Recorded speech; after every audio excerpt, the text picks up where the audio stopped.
Welcome to GrabGuidance tutorial video. In this video, we will guide you how to create or edit service offerings of expert profile.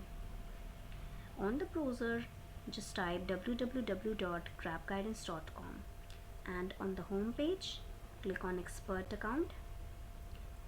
Enter your registered mobile number. Click on login.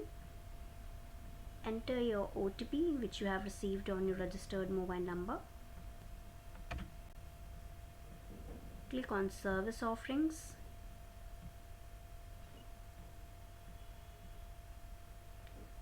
Here you need to mention classes or courses which will be available to guide to students.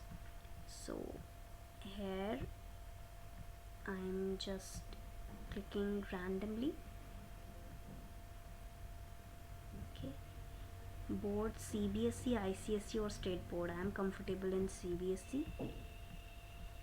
Academic guidance. I can take social science classes, English, and in career guidance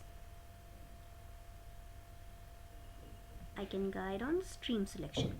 So here all the 4 points are necessary to select, that is class, boards, academic guidance and career guidance.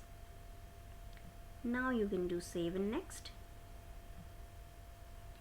Thank you for watching GrabGuidance tutorial video.